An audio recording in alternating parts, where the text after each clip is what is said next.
제가 말씀과 함께 22페이지를 읽겠습니다. 잠언 12장은 다양한 삶의 경험을 통해 여호와 경외를 강조하고 있습니다. 의인은 훈계를 달게 듣고 그 생각을 정직하게 하기에 여호와께 은총을 받습니다. 그러나 불의한 이익을 탐하는 악인은 그 뿌리가 견고하지 못하여 풍성한 열매를 맺을 수 없습니다. 악인의 입술은 거짓과 속임으로 남의 이익을 탐하지만 의인의 입술은 지혜로운 자의 권고를 귀 기울여 들으며 진실하게 행합니다.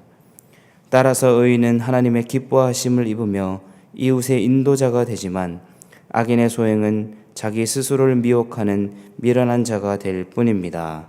아멘. 10장부터 시작되고 있는 이 솔로몬의 잠언은 29장까지 총 375개의 잠언 모음집이라고 불립니다. 특히 이 10장에서 15장까지는요, 서로 반대되는 내용을 대조함으로써 이 솔로몬이 말하고자 하는 주제를 강화하고 있습니다. 예를 들어 이런 것입니다. 오늘 12장에 나오듯이 악인과 의인, 그리고 거짓과 진실, 그리고 미련과 지혜, 그리고 부지런함과 게으름입니다. 우리가 함께 3절의 말씀을 같이 읽어보도록 하겠습니다. 시작. 사람이 악으로서 굳게 서지 못하거니와 의인의 뿌리는 움직이지 아니하느니라. 아멘. 여기서도 마찬가지로 의인과 악인의 차이점을 말하고 있는데요. 그 차이점은 바로 뿌리입니다. 뿌리. 악인은 이 뿌리가 깊지 못해 굳게 서지 못하는 반면 의인은 뿌리를 깊이 내리고 있으니 쉽사리 움직이지 않는다라고 하는 뜻이죠. 이 뿌리가 바로 무엇이겠습니까? 이 뿌리는 바로 하나님의 말씀이요, 하나님의 지혜입니다. 하나님께 중심을 두지 않는 사람은 악인일 수밖에 없고 하나님 중심으로 살아가는 사람이야말로 의인이다라고 볼 수 있는 것이죠. 그래서 오늘 우리가 첫 번째로 기도하실 제목은 하나님으로 깊이 뿌리 내리게 하소서, 이렇게 기도하시기 바랍니다. 이 의인과 악인에 대한 설명이 계속 나옵니다. 5절에 보면 의인의 생각은 정직하지만 악인의 도모는 속임이다 라고 말합니다. 하나님께 중심을 두는 삶이냐 그렇지 않느냐에 따라 그의 성격과 인격과 인품이 달라지게 된다라고 하는 것이죠. 성경이 말하는 악이란 바로 하나님이 없다라고 여기는 것입니다. 하나님이 없다고 여기니 하늘 무서운 줄 모르고 자기 뜻대로 산다라고 하는 것이죠. 하지만 의인은 늘 하나님의 존재를 인식합니다. 지금 하나님이 나와 함께 하시는구나. 하나님이 나에게 원하시는 것은 과연 무엇일까? 하나님 앞에서 나는 어떻게 살아야 할까?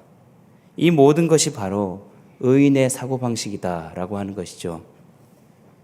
중요한 것은 우리가 단순히 정직하거나 사람을 속이지 않는 것에 초점을 맞추어서는 안 된다라고 하는 것입니다. 그것은 어찌 보면 하나님을 중심에 둔 사람의 열매일 뿐이지 뿌리는 아니기 때문입니다.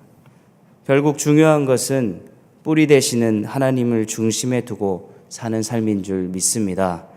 사람이 일시적으로 정직하고 착하게 살 수 있지만 지속적으로 정직하고도 진실된 삶을 살기 위해서는 뿌리 되시는 하나님 안에서 굳건히 서야 되는 것이죠. 그래서 이 새벽에 기도하실 때에 하나님, 내 심령에 하나님으로 깊이 뿌리 내리게 하여 주옵소서, 이렇게 기도하셔서 하나님 중심으로 살아가시는 저와 여러분이 되기를 간절히 소망합니다. 이 시간 두 번째로 기도하실 제목은 인내함으로 마음을 지키는 지혜를 주옵소서, 이렇게 함께 기도하면 좋겠습니다. 같이 함께 16절의 말씀을 읽어보도록 하겠습니다. 16절 말씀 함께 읽습니다. 시작. 미련한 자는 당장 분노를 나타내거니와 슬기로운 자는 수욕을 참느니라. 아멘. 여기서는 미련한 사람과 슬기로운 사람에 대한 대조를 보여주고 있는데요. 여기서 핵심 단어는 한번 따라해 보겠습니다. 당장. 이 당장 분노를 나타내면 미련한 사람이고, 당장 화내지 않고 참으면 슬기로운 사람이 될 수 있다라고 하는 것입니다. 여러분, 이것이 참 쉬운 것 같으면서도 참 어려운 일입니다. 머리로는 알고 있지만 사실은 막상 현실적으로 분노를 참는다라고 하는 것이 보통 쉬운 일이 아니기 때문이죠. 저도 늘 이것이 어려운 일이라 생각하는데요. 예전에 감명 깊게 봤던 드라마에서 이와 관련된 통찰이 하나 있어서 소개해 드리고자 합니다. 미생이라고 하는 드라마인데요. 직장생활 초년병인 주인공이 직장생활을 하면서 얻은 깨달음 중에 하나입니다. 잘 한번 들어보시기 바랍니다. 순류의 역류를 일으킬 때 즉각 반응하는 것은 어리석다. 상대가 역류를 일으켰을 때 나의 순류를 유지하는 것은 상대의 처지에서 보면 역류가 된다. 그러니 나의 흐름을 흔들림 없이 견지하는 자세야말로 최고의 방어 수단이자 공격 수단이 되는 것이다. 살아가다 보면 우리 마음을 괴롭히고 또 힘들게 하는 사람이나 사건들이 참 많이 있지 않습니까? 그럴 때마다 우리가 일일이 반응하게 되면 그 사람은 결국 패할 수밖에 없습니다. 자기 감정에 너무 충실하는 것은 곧 상대방의 계략에 빠질 수도 있다는 것을 의미합니다. 모든 일이 순류처럼 순탄하게 진행되다가도 예상치 못한 역류가 찾아왔을 때 거기에 반응을 하는 것이야말로 우리의 원수들이 노리고 있는 지점이다라고 하는 것이죠. 오히려 그 역류 앞에서 흔들리지 않고 순류를 유지하는 것, 다시 말해 화가 치밀어 오르는 그 상황 속에서도 그 흐름에 말리지 않고 내 마음의 평정을 유지한다면 오히려 그것이 우리의 원수들에게는 큰 타격을 입히게 된다라고 하는 것입니다. 생각해보면 우리 예수님도 원수들의 공격에 적극적으로 반응하지 않으셨습니다. 오히려 십자가에 달리시면서 저들의 죄를 용서해달라고, 저들이 지금 무슨 짓을 하고 있는지 모르고 있다며 불쌍히 여기셨던 것을 우리는 기억합니다. 담임 목사님께서도 말씀하셨지만 우리가 사람을 미워하면 다툼을 일으키지만 사랑은 모든 허물을 가리듯이 인생의 어려움이 찾아오고 사람들이 나를 힘들게 하는 그 순간에도 초지일관 긍휼의 마음을 지켜나가는 것이 필요할 줄 믿습니다. 그래서 기도하실 때 주님, 인내함으로 제 마음을 지키는 지혜를 주옵소서, 이렇게 기도하시기 바랍니다. 마지막으로 기도하실 제목은 한번 따라해 보겠습니다. 하나님을 향한 부지런함으로 살게 하소서. 함께 24절의 말씀 함께 읽어봅니다.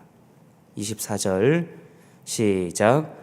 부지런한 자의 손은 사람을 다스리게 되어도 게으른 자는 불임을 받느니라. 아멘. 여기서는 부지런한 사람과 게으른 사람의 차이점에 대해 말하고 있는데 여기서의 핵심은 부지런함입니다. 결국 부지런한 사람은 사람을 다스리는 자가 되고 부지런하지 못한 게으른 사람은 다른 사람의 다스림을 받게 된다라고 하는 것이죠. 우스갯소리로 학교 급훈에 이런 급훈이 있다고 합니다. 10분만 더 공부하면 아내의 얼굴이 바뀐다. 조금만 더 부지런하게 공부하면 좋은 결과가 있을 것이라는 말을 재밌게 표현한 것을 본 적이 있습니다.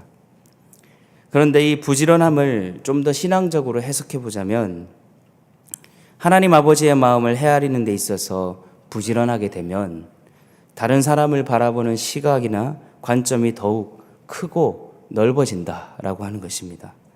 다시 말해서 하나님의 마음을 헤아리는 데 부지런한 사람은 다른 사람을 하나님의 관점에서 다스리는 그런 리더십이 주어진다라고 하는 것입니다. 제 개인적으로도 목사의 직을 받고 해를 거듭하면 거듭할수록 하나님과 사람의 마음을 헤아리는 것이 참으로 중요하다라는 것을 깨닫고 있습니다. 그런데 하나님과 사람의 마음을 헤아리려면 웬만큼 부지런하지 않고서는 쉽지 않다는 사실 또한 깨닫고 있습니다. 하나님의 마음을 헤아리려면 여러분들처럼 부지런히 새벽 기도도 나와야 되고 말씀 연구도 최선을 다해야 됩니다. 또 사람의 마음을 헤아리려면 부지런히 그 사람을 신방하고 만나야 됩니다. 결국 하나님과 사람의 그 만남에 있어서의 부지런함을 쌓아가면 쌓아갈수록 사람을 다스리는 건강한 리더십을 구축해 간다라고 하는 것이죠. 그래서 오늘 27절은 이렇게 이야기합니다. 게으른 자는 그 잡을 것도 사냥하지 않는다라고 말하고 있습니다. 결국 사람의 부귀는 부지런함에 달려있다라고 하는 것이죠. 하나님께 부지런히 매달릴 때에 우리의 영혼은 부요함을 맛보게 될 줄 믿습니다. 무엇보다 우리 예수님은 그 누구보다 하나님 아버지의 마음을 헤아리기 위해 부지런하셨던 분입니다. 그래서 겟세마네에서 제자들이 다 자고 있는 동안에도 하나님께 간절히 기도하셔서 결국에는 십자가를 짊어지시기로 결정하셨던 것입니다. 하나님을 믿는 것에 있어서 부지런함을 발휘하시는 저와 여러분이 되기를 간절히 소망합니다. 또한 사람을 사랑하는 것에 있어서도 부지런함을 발휘하셔서 우리 모두가 하나님의 뜻을 이루어 가기를 간절히 소망합니다. 다 함께 이 세 가지 기도 제목 가지고 함께 기도하겠습니다. 첫째로 하나님으로 깊이 뿌리 내리는 삶을 살게 하여 주옵소서. 두 번째로 힘들고 괴로운 상황 속에서도 인내함으로 마음을 지키는 지혜를 주옵소서. 마지막으로 기도하실 때에 하나님을 향한 부지런함으로 살게 하여 주옵소서. 특별히 병중에 계신 우리 선교사님들 건강을 지켜주시고 또 내일 주일 예배를 사모하는 우리 마음 가운데 하나님을 향한 그 갈망으로 가득 채워달라고 이 시간 함께 기도하겠습니다.